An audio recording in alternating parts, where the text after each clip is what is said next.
Bonsoir les amis, bonsoir tout le monde, comment allez-vous? Hop là. J'espère que vous êtes en forme. Bienvenue à tous ce soir, bienvenue à tous ceux qui sont déjà là, ceux qui arrivent aussi, qui vont nous rejoindre. Bienvenue. Un petit réglage voilà, de hauteur. Bienvenue tout le monde.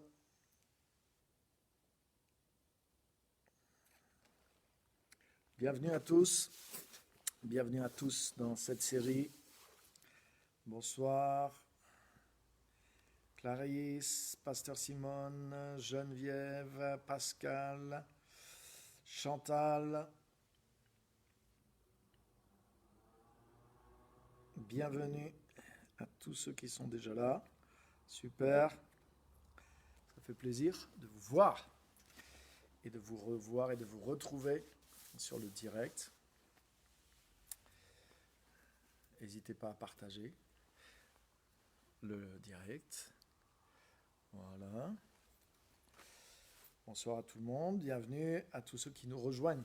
Donc on est dans cette nouvelle série depuis maintenant 2 semaines. Donc là c'est la 3e. Attendez, l'image n'est pas tout à fait en place.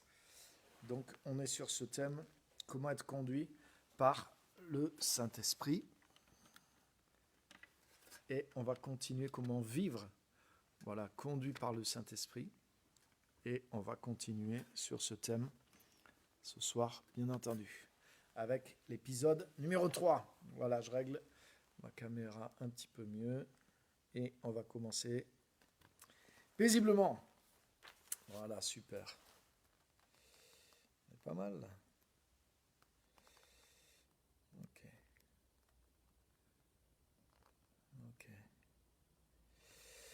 Ok. Super. Bienvenue tout le monde, bienvenue à ceux qui nous rejoignent, Ludivine, tous ceux qui nous ont rejoints, Christophe, et tous ceux qui arrivent, en aussi grand nombre que le Seigneur les appellera, comme dit la parole. Voilà, bienvenue encore à tous, bienvenue sur le direct, et on y va, on va commencer sans plus tarder. Donc, on est dans la série « Comment vivre conduit par le Saint-Esprit ». On a vu déjà que vivre conduit par le Saint-Esprit, c'est pas simplement avoir une direction divine, faire l'expérience d'entendre la voix de Dieu ou d'avoir expérimenté, d'avoir été une fois dirigé par Dieu, que Dieu ait répondu à notre besoin de direction, mais c'est un mode de vie, un style de vie. C'est pas juste pour savoir où il faut tourner, où il faut prendre les virages, mais vivre conduit par le Saint-Esprit. Vivre avec la présence du Saint-Esprit, la grâce, la sagesse du Saint-Esprit, la direction du Saint-Esprit sur notre vie, sur pas simplement les choix extérieurs, les grandes décisions extérieures qui touchent à notre vie, mais vivre dans la volonté de Dieu, vivre conduit par le Saint-Esprit jour après jour et marcher vraiment sous la direction, sous la conduite du Saint-Esprit. Donc c'est là notre thème.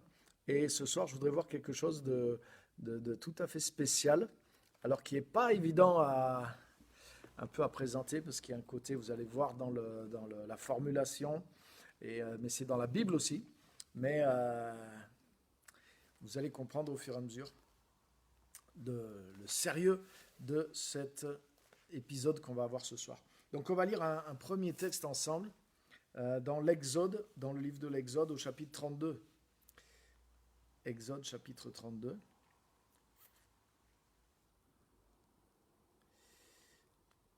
Et à partir du verset 7. Si vous avez votre Bible, sinon de toute façon je vais vous lire le passage.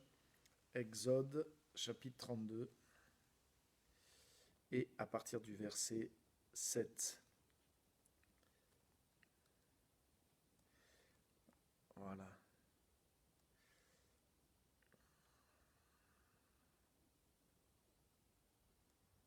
C'est lorsque Moïse est sur la montagne, il reçoit les 10 paroles, les 10 commandements, et pendant ce temps, le peuple d'Israël en bas trouve que c'est long, et il ne voit plus Moïse, Et donc, il commence à s'impatienter et il fabrique un veau d'or, un petit, une idole en fait. Et il commence à se prosterner devant, et c'est comme ça que ça commence à partir un petit peu dans tous les sens. Donc c'est à ce moment-là de l'histoire où on est. Donc Exode 32, verset 7, le Seigneur dit à Moïse, va, descends, car ton peuple, celui que tu as fait monter d'Égypte, s'est perverti. Ils se sont bien vite écartés de la voie que je leur avais prescrite. Ils se sont fait un taurillon de métal fondu, un veau selon les traductions, là c'est un petit taureau.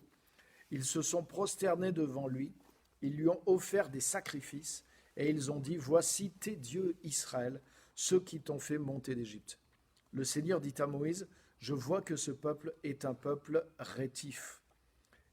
Maintenant laisse-moi faire, je vais me mettre en colère contre eux, je les exterminerai, et je ferai de toi une grande nation. Amen. Alors c'est le verset 10 qui m'intéresse ce soir particulièrement. Verset 9, pardon. Le Seigneur dit à Moïse, je vois que ce peuple est un peuple rétif. Donc ça dépend des traductions, mais un peuple au cou raide. Vous avez sûrement ça dans vos traductions. C'est un peuple au cou raide. Un peuple rebelle, selon la Bible du Semeur. Un peuple au cou raide. Dans la Bible en français courant, ce sont tous des rebelles. Waouh. Et dans la parole de vie, eh bien, je le vois, ce peuple est un peuple à la tête dure. Ça, c'est parlant, c'est assez direct. Donc, un peuple au cou raide. Et c'est une expression qui va revenir, si vous êtes habitué un petit peu à l'histoire du peuple d'Israël, mais tout au long de l'histoire d'Israël, Dieu va toujours se buter à cette attitude rebelle du peuple d'Israël, qui refuse à chaque fois de marcher avec Dieu, qui refuse d'obéir pas simplement au commandement, mais à la direction de Dieu. Par exemple, j'en ai parlé l'autre fois au culte, concernant la manne. Quand Dieu a fait pleuvoir la manne, tous les matins, il y avait une pâte qui descendait avec la rosée du matin et qui était sur le sol. Et c'était avec ça que le peuple faisait leur pain, qui était une galette, comme une galette avec du miel. Et c'était Dieu qui envoyait ça tous les jours. Et Dieu leur avait dit, voilà, c'est la manne, c'est le pain que je vous donne. Et vous devez chaque jour ramasser la quantité que pour la journée. Ne faites pas de stock parce que ça va moisir. Mais le lendemain matin, vous en aurez aussi. Et dès le premier jour où la manne est tombée, il y a certains du peuple qui ont fait des réserves et ça a moisi, effectivement, le lendemain c'était moisi, etc. Et donc Moïse s'est irrité et même Dieu a dit, mais pourquoi ce peuple n'obéit pas à mes voies? Pourquoi ce peuple ne suit pas mes commandements? Donc on voit que là, ce n'était pas à proprement parler un commandement dans le sens comme les 10 commandements. Tu ne commettras pas de meurtre ou tu ne te prosterneras pas devant des statues. Là, Dieu était en train de les conduire. Dieu était en train de leur donner la manne, le pain du ciel tous les jours. Et Dieu leur disait simplement, ça ne sert à rien, ne faites pas des réserves. Demain, il y en aura d'autres. Donc ne vous fatiguez même pas, à la limite. C'était dans l'intérêt du peuple. Au lieu d'essayer d'en ramasser beaucoup, il devait ramasser juste la quantité pour la journée. Et le lendemain, Dieu s'occupait du reste. Donc c'était un avantage pour le peuple.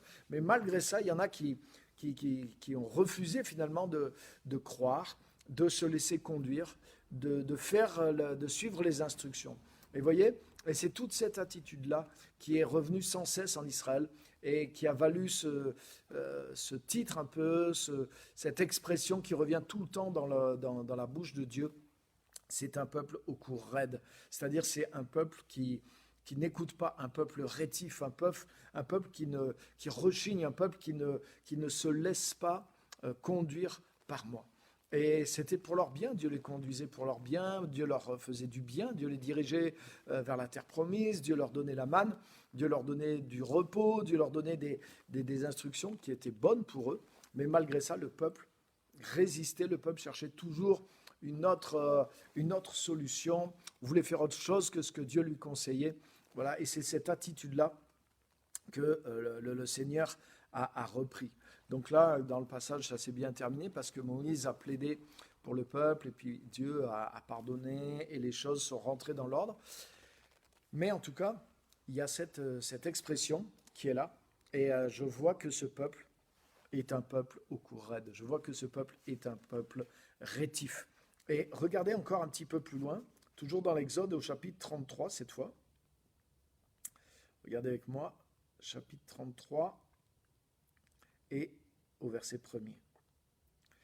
Le Seigneur dit à Moïse, va, toi et le peuple que tu as fait monter d'Égypte, monte d'ici vers le pays que j'ai promis par serment à Abraham, à Isaac et à Jacob en disant, je le donnerai à ta descendance.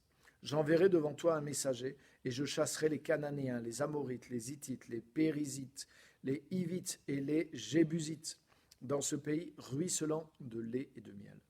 Mais je ne monterai pas au milieu de toi, de peur de t'exterminer en chemin, car tu es un peuple rétif, à nouveau, un peuple au cou raide. Lorsque le peuple eut entendu cette parole funeste, il prit le deuil.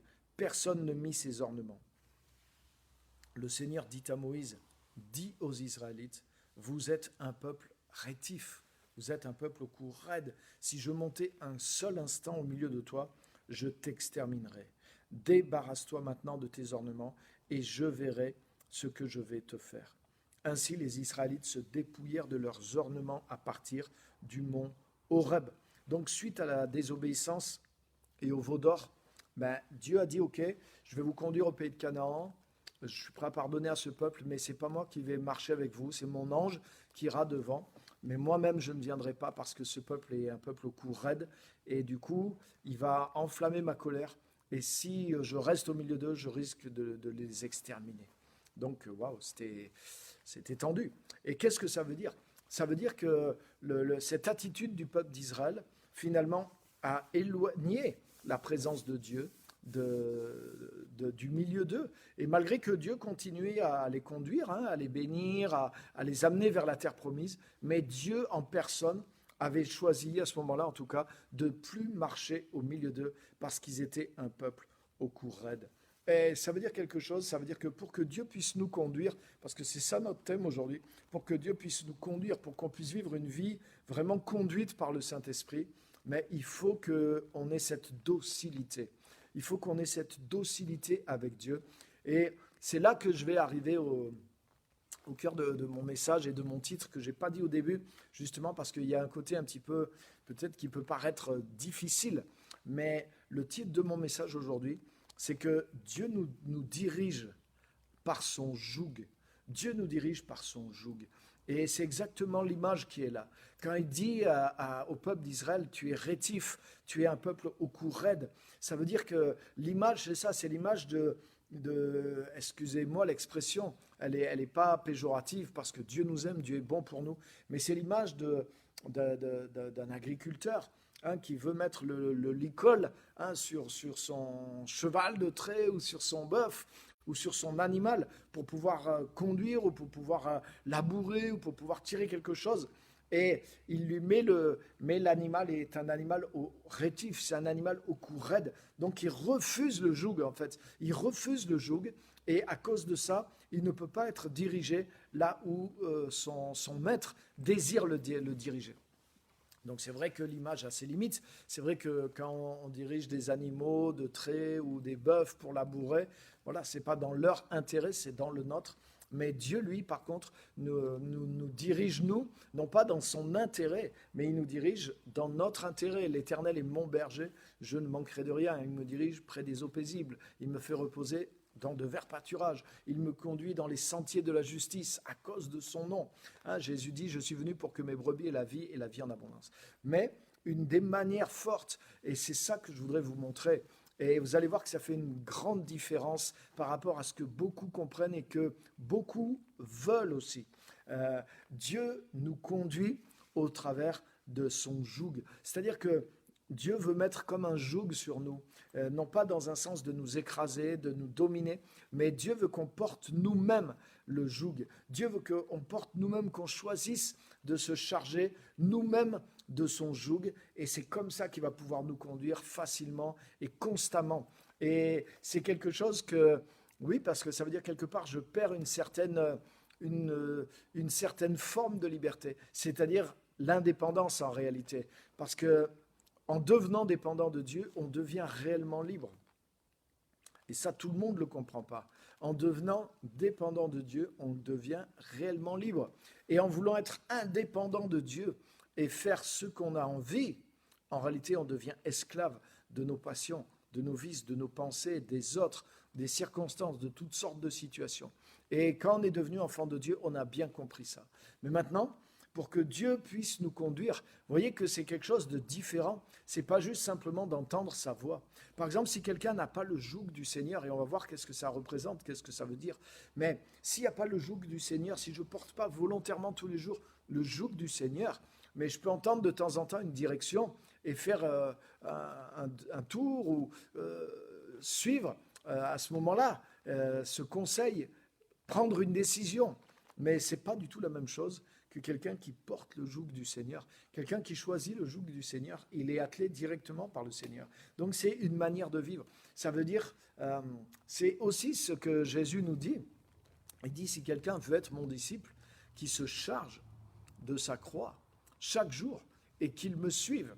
Et souvent, ça a été mal interprété. Les gens ont retenu cette expression dans le monde, qui est ouais, je dois porter ma croix. Ah oui, ça c'est la croix que je dois porter. Quand il parle d'une souffrance, qu'il parle d'un problème, ah bah oui, sûrement c'est ma croix. Autrement dit, c'est un problème que je ne peux pas enlever. Donc sous-entendu, c'est peut-être le destin ou Dieu, entre guillemets, qui me colle ça. Et du coup, je suis obligé de le traîner, bah, c'est ma croix. Mais ce n'est pas du tout ça que Jésus nous parle quand il nous dit de porter notre croix. Déjà, ce n'est pas quelque chose qui nous est imposé, c'est quelque chose qui nous est proposé pour pouvoir suivre Jésus. Si quelqu'un veut me suivre, qu'il se charge lui-même de sa croix et qu'il me suive. Et qu'est-ce que c'est la croix dans ce sens-là? Mais c'est renoncer à lui-même, c'est être engagé dans une vie de disciple. Autrement dit, c'est porter le joug du Seigneur. Ça veut dire je m'attelle à Christ, je m'attelle à ses paroles et à ses commandements. Et regarde un animal, s'il porte le joug, alors là, il est complètement dirigé maintenant. C'est facile pour le maître de le diriger et de l'amener où il veut. Et ça, c'est une grande clé. Ça veut dire que si on est docile, si on aime la parole, et on va voir que le joug du Seigneur, c'est ça, c'est ses instructions, c'est le modèle qu'il nous a donné. Et lorsqu'on porte vraiment le joug du Seigneur, on devient facilement dirigeable par lui. Ça devient facile pour Dieu de pouvoir nous conduire parce qu'il nous guide. On est attaché à lui, on porte son joug et derrière, c'est lui qui a les rênes et là, il peut nous diriger, il peut nous conduire et nous n'allons pas sortir de son chemin et ça va être quelque chose de facile, quelque chose de quotidien parce que chaque jour, justement, nous renonçons à nous-mêmes. Jésus dit, c'est quoi? Il dit, si quelqu'un veut être mon disciple, qu'il se charge lui-même de sa croix, qu'il renonce à lui-même et qu'il me suive. Donc justement, qu'il renonce à vivre indépendamment de moi, qu'il renonce à faire que ce qu'il a envie ou sa propre volonté en dehors de moi, qu'il se charge de sa croix, autrement dit, qu'il meure à ce moi et qu'il puisse me suivre en me suivant maintenant dans mes instructions, dans mes voies, dans ma volonté. Et quelqu'un qui a cette docilité, eh ben, ça devient quelqu'un qui n'est pas quelqu'un au cou raide, ça devient quelqu'un qui est au contraire, qui est docile, qui aime le Seigneur, qui aime le joug du Seigneur et qui, en portant le joug du Seigneur, va pouvoir être dirigé par Dieu et va attirer la présence de Dieu dans sa vie. Vous avez vu dans les premiers textes qu'on a lus, dans Exode 32 et 33, on a vu que l'indocilité du peuple d'Israël, le fait qu'ils étaient rebelles, qu'ils étaient avec le cou raide, mais ça a éloigné Dieu, la présence de Dieu de leur propre vie. Dieu a dit non, je peux les diriger à distance. Je vais leur donner justement la direction, aller à droite, aller à gauche, mais moi-même, je ne serai pas avec eux. Et ça, c'est parlant aussi. Parce que des fois, il y a des gens qui sont chrétiens ou qui viennent à l'église, et c'est le type de choses qu'ils veulent. Ils ne veulent pas perdre vraiment leur vie pour pour suivre Christ. Il y a une grande partie de leur vie qui fonctionne indépendamment. Mais maintenant, ils veulent bénéficier quand même des promesses de Dieu, de l'aide de Dieu. Ils veulent que leur prière soit exaucée. Quand ils ne savent pas qu'est-ce qui est le mieux ou pour éviter certains problèmes, ils veulent que Dieu leur parle, que Dieu leur dise vas-y, fais comme ça, va comme ça, ne fais pas comme ci, ne fais pas comme ça. Ils veulent des directions de Dieu, mais ils ne veulent pas entièrement et chaque jour surtout faire cet effort de renoncer à eux-mêmes, de chercher la parole de Dieu, de s'atteler au Seigneur, d'aimer le Seigneur, de chérir ses commandements, d'obéir à sa volonté et de le faire par eux-mêmes. Le disciple de Christ, il n'attend pas d'avoir une instruction spécifique pour pouvoir obéir, mais c'est lui-même qui cherche le joug, c'est lui-même qui porte le joug. Autrement dit, il va chercher lui-même la parole, il va chercher les instructions pour se conformer à la volonté de Dieu, au désir du cœur de Dieu. Il veut lui plaire en tout et il veut lui obéir, il veut le servir en tout. Et en prenant ce joug, mais c'est comme ça que Dieu le dirige. Dieu nous dirige au travers de son joug, le joug qui veut nous faire poser sur nos épaules et qui veut que nous puissions porter pour pouvoir être avec nous, nous diriger, nous conduire dans ce qu'il y a de meilleur pour nous, mais aussi pour les autres et pour ses plans. Amen. Et je pense que ça vous fait penser certainement à quelque chose, et on va le lire ensemble dans Matthieu chapitre 11. Regardez avec moi Matthieu chapitre 11 et au verset 26.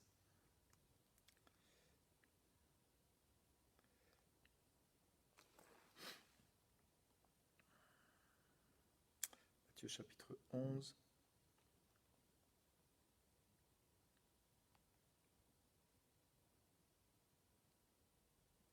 Verset 28, pardon. Verset 28, Jésus dit ceci, c'est un verset très connu. « Venez à moi, vous tous qui peinez sous la charge, moi je vous donnerai le repos. Prenez sur vous mon joug et laissez-vous instruire par moi, car je suis doux et humble de cœur, et vous trouverez le repos, car mon joug est bon et ma charge légère. » Amen. Donc, il y a quelque chose qui semble bizarre dans ce passage, contradictoire et qui est vrai.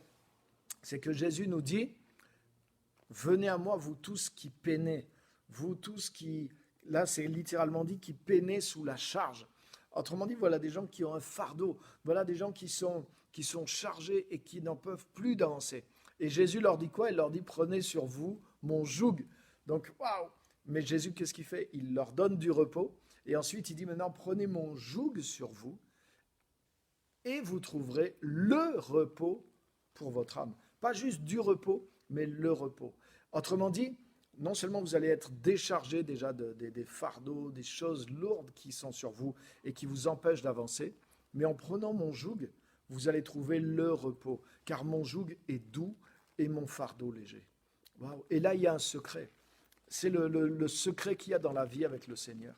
Et c'est ce secret-là que beaucoup de personnes qui sont à l'extérieur ne comprennent pas. Et parce qu'ils ne voient pas ces choses, ils hésitent à donner leur vie à Jésus, parce qu'ils pensent que être chrétien, c'est s'imposer toutes sortes de contraintes, c'est se priver de toutes sortes de choses. Et ils voient la vie avec Dieu comme des chaînes, comme des liens, comme un fardeau qui est lourd. Et ils s'imaginent que vivre dans la volonté, suivre accomplir tes désirs et tes propres volontés, vivre dans ce que tu penses être la liberté.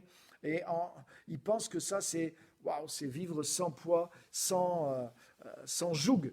Mais en réalité, on voit que c'est le contraire qui se passe. Parce que Jésus dit justement à ceux qui sont loin de lui, ceux qui ne portent pas son joug, ils se retrouvent à peiner sous la charge. Et Jésus leur dit, venez à moi, vous tous, qui peinez sous la charge. Donc vous voyez, ça englobe beaucoup de monde. Vous tous qui peinez sous la charge. Et moi, je vous donnerai le repos. Prenez sur vous mon joug et laissez-vous instruire par moi. Recevez mes instructions. Donc là, on voit que le joug du Seigneur, c'est son enseignement, c'est ses instructions. Donc ce n'est pas des commandements dans le sens tu dois faire, tu ne feras pas. Ce n'est pas une loi, mais ce sont des instructions. C'est-à-dire, il nous instruit, il nous révèle, il nous montre des choses, il nous explique le chemin. Bien sûr, il y a des choses, non, ne va pas par là, ne fais pas ces choses-là. Mais plutôt, va dans ces choses-là, cherche ces choses-là. Il nous donne de la direction, il nous donne le vouloir, le faire pour faire ces choses-là. Et il nous attire dans quelque chose qui est excellent. Et il nous révèle des choses qui sont cachées, les voies même du Seigneur dans lesquelles nous pouvons marcher. Et nous découvrons des choses qui sont extraordinaires en suivant les instructions du Seigneur. C'est un monde nouveau qui s'ouvre à nous. C'est le royaume de Dieu qui s'ouvre à nous. C'est les promesses de Dieu qui s'ouvrent à nous. C'est la vie du Saint-Esprit qui vient en nous. C'est la foi qui illumine nos pensées. C'est l'espérance qui ouvre notre horizon. C'est la gloire de Dieu qui est en nous et qui éclaire notre cœur maintenant d'une nouvelle pensée, d'un nouvel amour, d'une nouvelle direction. Donc il y a toute cette richesse qui nous vient de l'instruction du Seigneur. L'instruction du Seigneur, c'est un joug que nous portons, mais grâce à ce joug, mais le Seigneur lui-même nous dirige dans ses voies. Il nous dirige vers lui. Il nous dirige dans son royaume. Il nous dirige vers les promesses. Et ça n'a plus rien à voir avec la vie qu'on avait avant, dans laquelle on traînait nos fardeaux, dans laquelle on devenait écrasé par nos problèmes, par nos fardeaux, par notre propre vie même.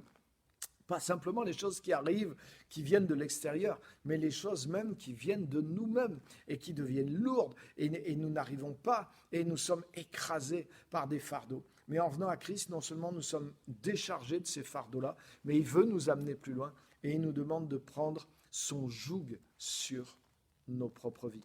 Et ça, c'est quelque chose qui doit être volontaire. Jésus n'impose pas son joug. Vous avez vu dans le verset, il dit « Venez à moi ».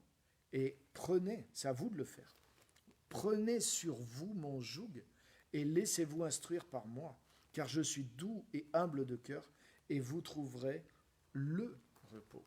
Pas juste du repos, mais le repos, car mon joug est bon et ma charge légère. Et c'est ça le secret du royaume de Dieu. Il y a beaucoup de choses dans le royaume de Dieu qui, au début, semblent difficiles, mais qui, en réalité, après, deviennent faciles. Par exemple, Jésus dit, si le grain de blé tombé en terre ne meurt, il reste seul. Si le grain de blé ne meurt pas, il reste tout seul. Mais s'il meurt, il va porter beaucoup de fruits. Donc on peut dire, ah oui, il faut perdre sa vie pour la retrouver. Wow, donc ça paraît difficile. Ah oui, il y a un aspect, il faut perdre sa vie, mais les gens, ah non, mais je ne veux pas changer, je ne veux pas perdre ma vie, je ne veux pas perdre mes avantages. Ouh là là là là là, mais c'est trop dangereux, c'est trop risqué. Mais celui qui garde sa vie, Jésus dit, il va la perdre. Mais celui qui la perdra à cause de moi et de l'évangile, il la retrouvera, il la multipliera, il la vivifiera. Donc il y a un secret qui est positif, mais il faut passer par cette porte. Et là, c'est un peu la même chose. Jésus dit un truc qui semble bizarre. Prenez un joug, tu prends un joug sur toi, donc tu prends quelque chose en plus, et voilà que ce joug, pourtant, il te donne le repos, pas du repos, il te donne le repos. C'est-à-dire que grâce à ce joug, tu vis dans la paix tous les jours, tu es dans la joie tous les jours, tu es dans le repos intérieur. Donc c'est comme quelque chose qui est magique, c'est comme quelque chose qui semble bizarre. Tu as l'impression que tu mets une contrainte sur ta vie, et finalement, tu découvres une grande paix, tu découvres une grande liberté, et à ta grande surprise. Et c'est ça, le mystère du royaume des cieux. Il y a beaucoup de choses comme ça, où à vue humaine, on a l'impression que l'échange n'est pas en notre faveur. Et c'est pour ça que j'ai écrit le livre, La loi de l'échange. Et dans le livre, il y a cette vérité qui revient, c'est que tous les échanges prévus par le Créateur sont toujours en notre faveur. Tous les échanges prévus par le Créateur sont toujours en notre faveur. Sauf que des fois, on a l'impression qu'on va y perdre au départ. Mais vous devez comprendre ça, c'est que Dieu vous aime. Et si Dieu nous dit de laisser quelque chose, de perdre quelque chose, mais c'est toujours en notre faveur. Si tu regardes le récit de la première personne que Dieu a appelée dans la Bible, c'est Abraham, en Genèse chapitre 12. Et Abraham, c'était quelqu'un qui vivait dans une ville et un système qui était corrompu, qui était le système babylonien. Et il était âgé, sa vie était déjà un peu derrière lui. Ils n'avaient pas d'enfants et ils ne possédaient pas grand-chose. À Our, en Chaldée, c'était peut-être des locataires, peut-être des gens, c'est sûr même, personne n'en avait jamais entendu parler d'eux. C'était des gens inconnus, sans richesse, sans réussite, sans rien de spécial. Et Dieu commence par lui parler à Abraham et à sa femme, et il leur dit, quitte là où tu es, et va dans le pays que je te montrerai. Et il lui dit, je ferai de toi une grande nation. Je te bénirai. Tu deviendras une source de bénédiction. Et tes descendants deviendront nombreux comme les étoiles du ciel, et je te donnerai le pays où tu iras en possession. Donc, Dieu lui demande de perdre le peu qu'il a. Et en fait, quand Abraham et Sarah vont accepter de perdre le peu qu'ils avaient, mais toutes les promesses de Dieu s'accompliront dans leur vie. Et finalement, ça va être complètement démultiplié. Les peu de choses qu'ils ont abandonnées, et c'était incomparable avec tout ce qu'ils ont gagné. Ils n'auraient jamais eu d'enfants, par exemple. Là, ils ont eu plusieurs enfants. Et aussi des enfants spirituels. À quel point qu'aujourd'hui, les enfants d'Abraham remplissent la terre entière, entre le peuple musulman, le peuple juif et les enfants de Dieu par Christ. Mais c'est la majeure partie de toute l'humanité, peut-être plus des 2/3 de l'humanité. Donc, la promesse de Dieu s'est accomplie. Abraham n'avait pas de terre en Chaldée, et Dieu lui a donné la terre d'Israël à ses descendants, et il la possède jusqu'à aujourd'hui. Waouh! Vous vous rendez compte? Dieu a dit, tu seras béni et tu seras une source de bénédiction, mais c'est le cas aujourd'hui. Abraham, son nom, est synonyme du père de la foi, du père de la bénédiction, et il est célèbre, et il est dans le royaume des cieux. Donc sa récompense a été énorme. Et les échanges que Dieu prévoit pour nous sont toujours en notre faveur. Et là, c'est exactement le cas. C'est pour ça que j'ai pris un petit peu de temps avant de lancer mon titre, parce que ça peut avoir l'impression d'être négatif, d'être quelque chose qui va nous restreindre, même quelque chose d'avilissant, quoi. Dieu nous, même d'offensant. Prenez mon joug. Tu te rends compte, Jésus nous dit, prenez mon joug sur vous. Mais il nous prend pour des ânes, il nous prend pour des animaux, il nous prend pour des mules. Prenez mon joug sur vous et laissez-vous instruire par moi. Jésus n'est pas brutal, Jésus nous valorise, mais il veut nous donner une image pour qu'on puisse comprendre quelque chose. Il veut nous diriger.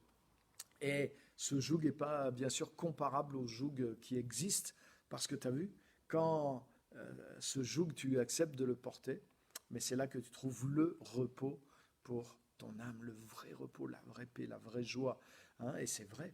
Par exemple, la Bible nous parle du fruit de l'esprit dans Galates 5, 22, et elle nous dit le fruit du Saint-Esprit, c'est-à-dire la vie, le résultat de la vie du Saint-Esprit qui est produite dans ceux qui sont en Christ et qui marchent avec Jésus, qui portent le joug, justement. C'est quoi? C'est l'amour, la paix, la joie, la bonté, la bénignité, la patience, la tempérance, la maîtrise de soi. Donc, tu as toutes ces qualités extraordinaires que tu pourrais essayer de mettre ta vie à posséder, mais elles sont produites en toi par le Saint-Esprit. Mais pour qu'elles soient produites en toi par le Saint-Esprit, il faut que tu vives conduit par le Saint-Esprit. Et c'est pour ça que mon thème, ce n'est pas simplement comment avoir la voix, entendre la voix de Dieu et prendre les bonnes directions. Ce n'est pas la même chose. Là, c'est vivre conduit par le Saint-Esprit. Tu peux avoir la direction de Dieu et n'avoir aucun fruit de l'esprit dans ta vie et même être dans la détresse, pas être dans la joie du tout. Mais quand tu es conduit par le Seigneur, quand ta vie entière est sous la conduite du Saint-Esprit, mais le Saint-Esprit porte son fruit en toi. Et tu sais comment vivre dans l'amour, dans la paix, dans la joie. Tu as les ressources de Dieu à l'intérieur de toi sans cesse. Mais pour que le fruit du Saint-Esprit soit produit dans nos vies, il faut qu'on soit attelé à lui, il faut qu'on soit attaché à Jésus-Christ. Comme il dit dans une autre parabole, je suis le cep, vous êtes les sarments, et si vous ne demeurez pas attachés en moi, vous ne pouvez pas porter le fruit. Donc j'ai besoin d'être attaché à lui. Et je le suis par la communion spirituelle avec lui, la foi, la prière, la relation avec lui, l'attachement du cœur, mais aussi par les instructions. Si je ne suis pas les instructions, si je ne connais pas, si je ne recherche pas, si je n'aime pas les instructions du Seigneur, si je ne suis pas nourri des paroles de la foi, si je n'applique pas les instructions du Seigneur, si je ne suis pas ce disciple qui est toujours en train de poursuivre la volonté du Seigneur, toujours en train de poursuivre la relation avec le Seigneur, mais la volonté avec le Seigneur, alors je n'ai pas cette proximité avec lui qui fait que le fruit est porté à l'intérieur de moi. Donc vous voyez, prendre le joug du Seigneur, c'est quelque chose que nous devons faire au quotidien, et c'est l'ensemble de cette relation de disciple qui implique une relation avec sa parole. Prenez mon joug sur vous, recevez mes instructions. car je suis doux et humble de cœur, et vous trouverez le repos pour votre âme. Alléluia. Donc Dieu nous conduit par son joug. Et ça, c'est une des plus grandes façons par lesquelles Dieu nous conduit. Ce n'est pas au travers simplement de la vie charismatique, les dons de l'esprit, tout ça a sa place, tout ça est très important, tout ça ne peut pas être remplacé par autre chose, mais ce qu'on vient de voir aujourd'hui est quelque chose de quotidien, de fondamental, qui est le fondement même, la base même de vivre conduit par le Seigneur. Dieu nous conduit au travers du joug de Jésus-Christ, qui est d'être attaché à lui et de suivre ses instructions. Alléluia. Amen. Donc ça, c'est tellement important. C'est tellement important. Vous voyez, le peuple d'Israël, par exemple, le peuple d'Israël avait la direction. Il savait où il fallait aller, géographiquement. Il savait dans quel sens il fallait aller. Mais par contre, ils étaient un peuple au cou raide. Et vous voyez, ils étaient rétifs. Ils voulaient garder cette indépendance par rapport à Dieu. Ils ne voulaient pas porter le joug vraiment du Seigneur.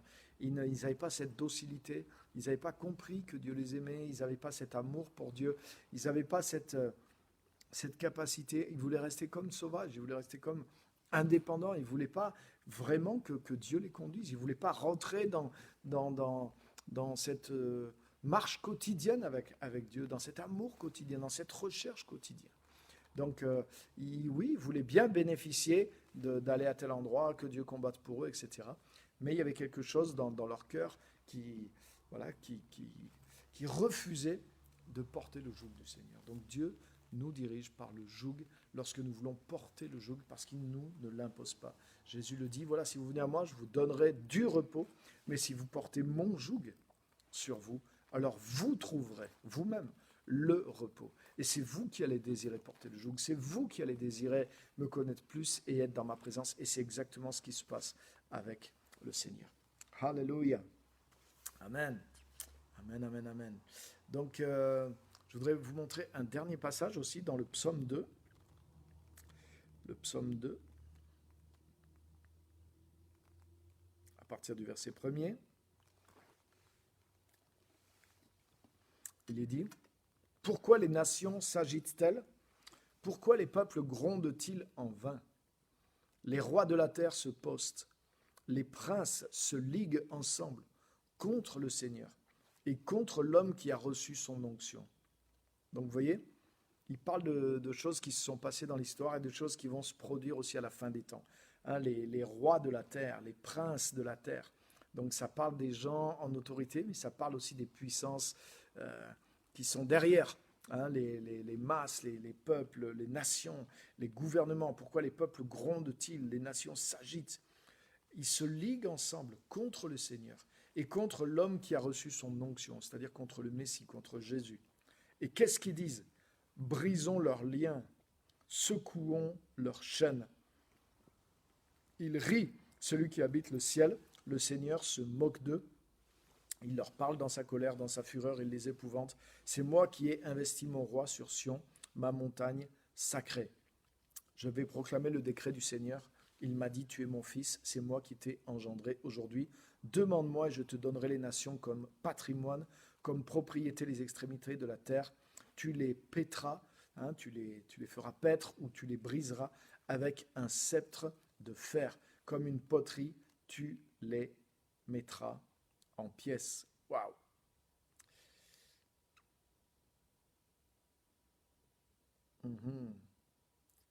Il y a la Bible du Semeur qui dit, avec un sceptre de fer, tu les soumettras. Donc, on voit là, il y a quelque chose dans ce psaume, c'est un psaume qui est prophétique aussi sur Jésus et sur le gouvernement que Jésus va amener dans le monde à la fin. Et on voit que les nations, on voit qu'il y a une révolte des gens contre Dieu et contre le Messie. Et ça fait rire Dieu, parce qu'il dit, mais c'est moi qui l'ai choisi, c'est moi qui l'ai consacré, c'est moi qui l'ai oint sur ma montagne. Je lui ai dit qu'il était mon fils et c'est lui qui va paître les nations, il va les diriger avec un bâton de fer. Et il les brisera même comme, imagine avec une barre de fer pour casser un pot en terre.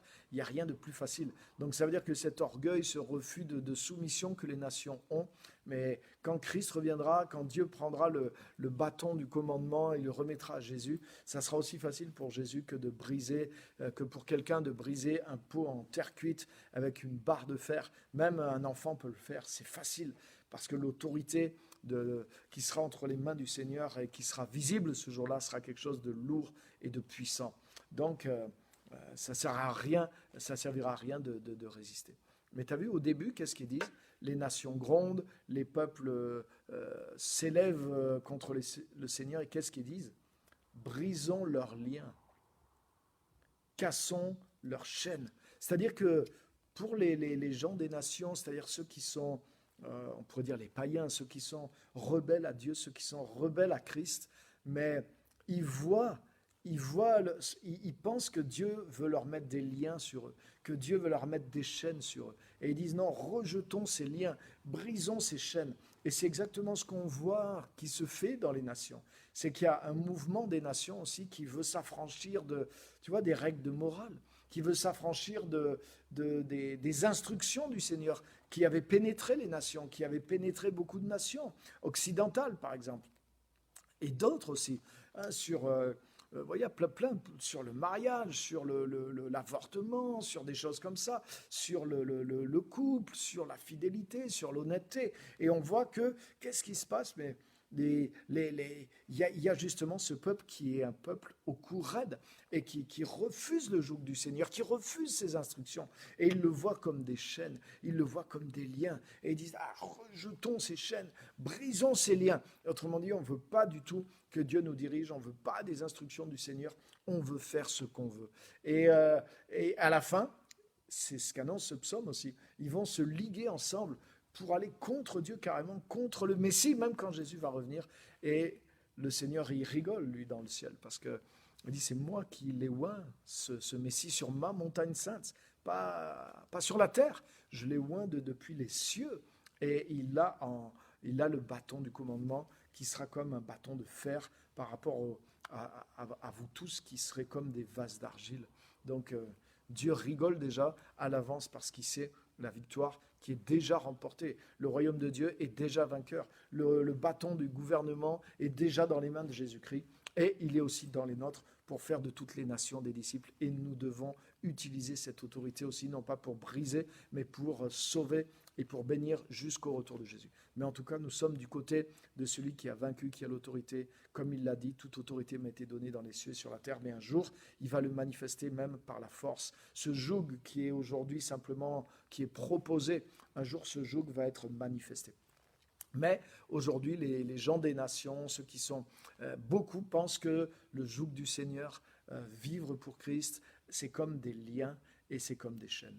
Et c'est ça l'aveuglement qu'il y a dans les nations. Et c'est pour ça qu'on doit prier, c'est pour ça qu'on doit prêcher l'évangile. Mais c'est aussi pour ça qu'il y a des gens aussi, des fois, qui sont rebelles à l'évangile. Parce qu'ils voient l'évangile, ils voient les instructions comme des chaînes.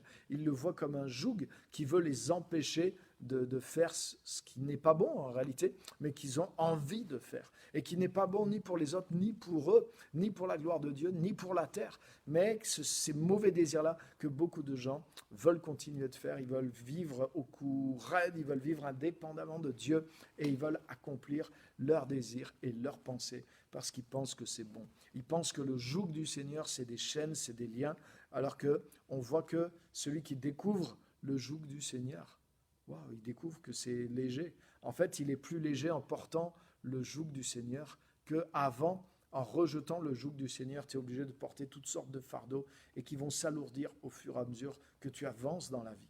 Et la sagesse, bien sûr, c'est de venir au Seigneur, d'être déchargé de tes fardeaux, mais plus que ça, c'est maintenant de comprendre que, c'est Jésus qui a pris mon péché, qui a pris mes fardeaux et qui me décharge, qui peut me donner du repos. Mais maintenant, si je choisis moi-même et de moi-même tous les jours de renoncer à moi-même et de porter son joug, alors je vais trouver le repos pour mon âme. Et là, il y a comme quelque chose qui s'inverse. C'est en prenant un poids sur moi que je me retrouve dans dans la légèreté, je me retrouve dans la joie, je me retrouve dans ce joug qui est doux et qui est léger et qui me met en relation avec Dieu, envers ses promesses. Et c'est comme ça que Dieu peut me conduire maintenant tous les jours de ma vie. Donc ça dépend de moi. Ça ne dépend pas de est-ce que Dieu me parle essentiellement. Ça dépend surtout est-ce que moi je suis prêt à renoncer à moi-même et est-ce que je suis prêt à porter le joug du Seigneur, à recevoir ses instructions, à m'attacher à lui, à m'attacher à ses voies, à le suivre fidèlement. Quand tu portes le joug, mais tu es entraîné par celui qui conduit ou par celui qui est avec qui tu es attelé. Et quand tu es attelé au Seigneur, quand tu es sous le joug du Seigneur, mais là, il te dirige jour après jour et ta vie peut avancer. Donc il y a un effort à faire, de prendre un joug, de chercher les instructions du Seigneur, de s'attacher à lui, de suivre ses commandements. Et c'est à nous d'être proactifs là-dedans, c'est à nous d'aller rechercher ces choses pour les appliquer. Dieu ne nous les impose pas, il nous dit prenez sur vous mon joug, recevez mes instructions. Donc c'est à nous de les recevoir, de les comprendre et de les appliquer. Donc vous voyez, beaucoup de chrétiens, ils veulent vivre une espèce de vie passive tous les jours. Et ils veulent par contre que quand ils prient ou quand ils ont besoin de direction, d'intervention, maintenant, la voix de Dieu se fasse entendre, Dieu leur parle. Alors ils vont consulter maintenant telle ou telle personne, ou je veux une parole de Dieu, je veux une parole prophétique. Bien sûr, ça existe. Bien sûr, des fois, on a besoin, lorsque tout le reste ne suffit pas, et qu'on a besoin d'une confirmation ou d'une direction indépendante de nous-mêmes, d'une parole prophétique, mais bien sûr, Dieu te la donnera, Dieu te parlera facilement, surtout si tu es attelé à lui, si tu connais ses instructions, que tu vas dans son sens, et que malgré tout ça, maintenant, tu ne sais pas quelle direction prendre, tu te retrouves à des moments de ta vie où il faut absolument que Dieu te parle, et tu continues à chercher à être près de lui, à étudier sa parole, et au contraire, tu ouvres encore plus les oreilles pour entendre sa voix, mais tu n'auras aucune difficulté, ça peut prendre peut-être quelques temps, mais le Saint-Esprit te conduira, il l'a promis.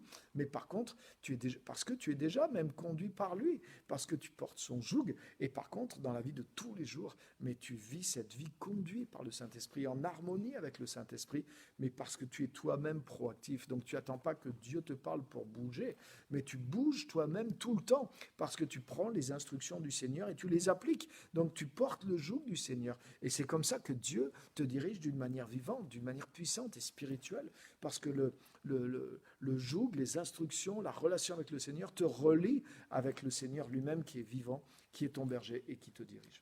Amen. Donc c'était ça le message d'aujourd'hui. Dieu nous conduit par le joug qui nous met à disposition lorsque nous choisissons bien sûr de porter ce joug qui représente les instructions du Seigneur, la relation avec lui, mais les instructions aussi du Seigneur que nous devons rechercher, découvrir, comprendre et suivre. Et c'est comme ça que Dieu nous dirigera. Amen.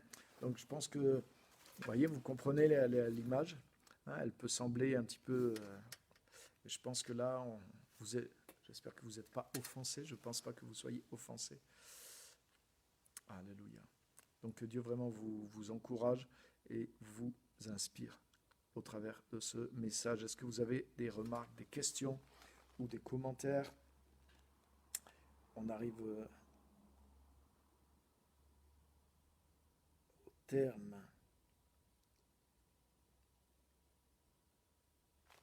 Ok. Est-ce que je regarde, je ne vois pas de commentaires spécialement.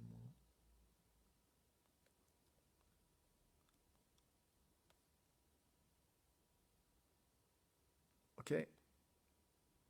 Amen. Hein, alors, est-ce qu'il y a quelque chose dans ce message? Ouais, merci pour vos likes, merci pour... je pense que c'est parlant. Et c'est même quelque chose pour nous aussi qu'on doit être conscient et qui doit nous encourager en Christ. Parce que oui, c'est un effort, mais qui libère toujours. Rappelez-vous de ça, tous les échanges prévus par Dieu sont toujours en notre faveur. Mais c'est un joug, Ça veut dire que c'est une contrainte, mais c'est un joug que je m'impose parce que je sais que c'est ça qui m'amène vers la liberté. Je sais que la parole est la vérité, je sais que la parole m'affranchit, je sais que les instructions du Seigneur m'amènent vers ce qu'il y a de meilleur pour moi. Amen. Amen. C'est la vérité, j'aime, Pasteur Simon. Amen, amen, amen. Amen. Et parce que des fois, on a des fois l'évangile, Des fois, l'évangile est présenté d'une manière où il n'y a que les promesses de Dieu, par exemple. Oui, voilà, Dieu va nous donner du repos, Dieu va nous guider, Dieu va faire ça dans ta vie, Dieu va te faire prospérer, Dieu va te donner une maison, Dieu va te donner une voiture, Dieu va te donner un mari, Dieu va te donner des enfants, Dieu va te donner la santé. C'est pas le génie de la lampe, hein. Dieu n'exauce pas tous nos vœux comme ça pour rien. Tu vois, donc oui, il y a des choses qui sont vraies là-dedans, parce que c'est vrai que Dieu nous bénit. Et tout ce qu'il y a sur terre aussi vient de Dieu. Mais tu vois, là, on voit que non, c'est quand on porte le joug du Seigneur que quelque chose se produit. Et ce qui se produit, c'est autre chose que simplement des bénéfices terrestres et matériels. On trouve le repos. On vit une vie conduite par le Seigneur. Et c'est une autre richesse, justement, qu'il n'y a pas sur la terre. Hein, on n'a pas besoin du Seigneur juste pour avoir les choses qu'il nous a déjà données sur la terre. On les a déjà, toutes ces choses-là. Et justement, le Seigneur nous conduit dans ce qui nous manque, dans cette vie cachée avec Christ, dans une vie qui est dans d'autres valeurs, pour d'autres buts, et qui a une autre dimension et qui va continuer dans l'éternité. Cette vie dont notre âme a besoin. Alléluia.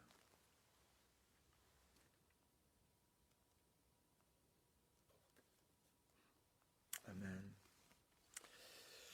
Donc ça, c'est vraiment quelque chose d'important qu'on a vu ce soir, tellement, tellement important, hein, d'avoir cette docilité, et cette docilité qui attire la personne même du Seigneur. Parce que derrière le joug, c'est le Seigneur lui-même qui est là. Vous avez vu, quand le peuple d'Israël était un peuple au cou raide, il refusait de suivre les instructions du Seigneur. Ben, Dieu a commencé à s'éloigner d'eux. Il a dit, ok, ils auront la direction, ils auront les bénéfices matériels, ok, ils veulent ça, je leur donne, mais moi-même, je ne serai pas avec eux. Je ne marcherai pas avec eux. Et tu sais quoi? Je pense que le peuple n'aurait même pas vu la différence. Heureusement, Moïse était là. Et Moïse ne voulait pas y aller sans Dieu. Et Moïse a dit, non, Seigneur, si tu n'y viens pas avec nous, ne nous fais pas partir d'ici. Et c'est grâce à Moïse qui a replaidé et qui a réussi à ramener quelque chose même d'encore plus grand. Donc je ne vais pas rentrer là-dedans. Mais c'est grâce à ça, parce que Moïse, lui, ne voulait pas juste les dons du Seigneur sans le Seigneur lui-même. Moïse portait vraiment le joug. Lui, il aimait le Seigneur, il aimait la présence de Dieu. Il aimait les instructions, il recherchait vraiment tout ce qui venait de Dieu, il le recherchait, et il savait que tout était mieux pour lui, pour le peuple d'Israël, et que ça serait mieux même pour les nations du monde. Donc c'est cette vie-là que nous pouvons avoir. Amen. En se laissant instruire par Dieu, on trouve le repos. Là est la vérité. Amen, et c'est vrai. Amen, merci pour ton commentaire. En se laissant instruire par Dieu, on trouve le repos. Et vous voyez, il y a cette démarche de... C'est ça que j'aime avec le Seigneur, c'est que... je ne sais pas comment dire, mais il nous impose pas. Il y a quelque chose d'extraordinaire qu'il a préparé, qui est là, et il nous dit maintenant, à toi. Prenez mon joug sur vous, recevez mes instructions, car je suis doux et humble de cœur, et vous trouverez le repos pour vos âmes. C'est-à-dire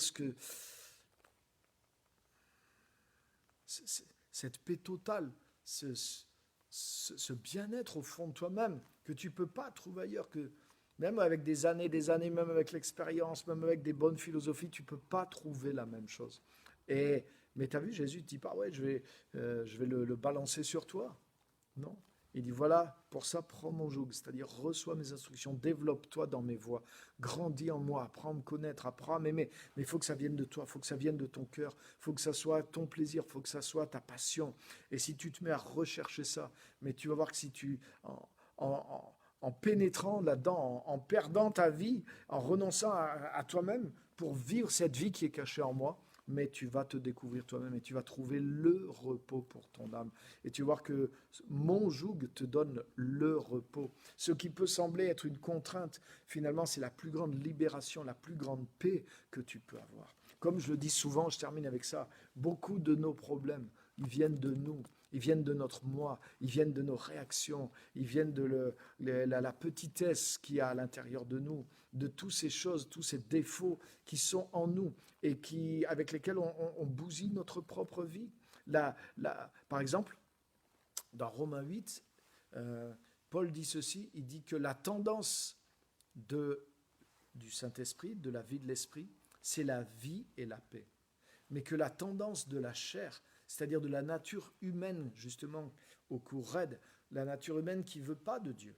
Mais la tendance c'est-à-dire si on ne porte pas le joug du Seigneur, même nous en tant que chrétiens, et qu'on veut vivre notre vie par nous-mêmes sans aller dans le péché, simplement vivre un petit peu indépendamment de Dieu. La tendance de la chair, c'est la mort. C'est ce qui est écrit. Et elle est inimitié contre Dieu, c'est-à-dire elle est rebelle à Dieu, elle est ennemie de Dieu. Donc même si elle prétend, oui, j'aime le Seigneur, nanana, si c'est ta nature humaine, elle va contre Dieu. Et sa tendance, c'est la mort. C'est-à-dire qu'elle va t'amener à des choses qui finalement te feront mal, te détruiront et produiront la mort en toi et autour de toi. Tu te rends compte? Donc c'est pour ça que j'ai besoin d'être libéré de moi-même. J'ai besoin d'être libéré de cette chair, de ce moi. Et pour ça, comment faire? Mais je porte le joug du Seigneur. Et c'est comme ça que la vie du Saint-Esprit va grandir en moi, elle va m'inspirer, elle va me diriger, elle va me contrôler. Et la vie du Saint-Esprit, sa tendance, c'est la vie et la paix. Donc le bénéfice, il est pour moi. Et c'est exactement ce que Jésus dit. Beaucoup de nos problèmes viennent de nous, de notre chair, de notre vieille nature. Et si nous vivons par l'Esprit, nous sommes dégagés. Et nous sommes tellement plus heureux en vivant dans l'Esprit que dans la chair. Et ça, vous l'avez expérimenté. Oui, quand tu vis dans l'Esprit, tu n'accomplis pas les désirs de la chair. Donc c'est toi qui décides, non, je sais que je vais... Mais pourquoi?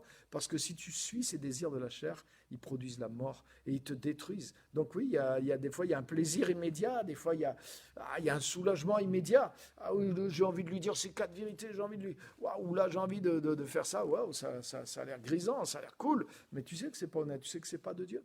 Mais si jamais tu le faisais, mais le fruit de tout ça, c'est la mort. La tendance de la chair, c'est la mort. Mais quand tu crucifies la chair avec ses passions et ses désirs, et que tu suis vraiment l'Esprit de Dieu, et que tu marches dans la volonté de Dieu, et que par l'Esprit tu fais mourir les désirs de la chair et du corps, comme dit la parole de Dieu, alors tu vivras vraiment. Et tu vis la vie d'un fils et d'une fille de Dieu. Tous ceux qui sont conduits par l'Esprit de Dieu sont fils et filles de Dieu. La tendance du Saint-Esprit, c'est la vie et la paix. Donc tu portes un joug, tu fais un effort, tu renonces à toi-même, mais ta récompense, c'est que tu as la vraie vie et tu as la vraie paix et tu as évité tous les pièges de la mort que ta propre chair essaye de te tendre. Alléluia. Amen. Amen. Donc je ne vous retiens pas plus, que Dieu vous bénisse. Merci à tous d'avoir été là. Et c'est un message simple.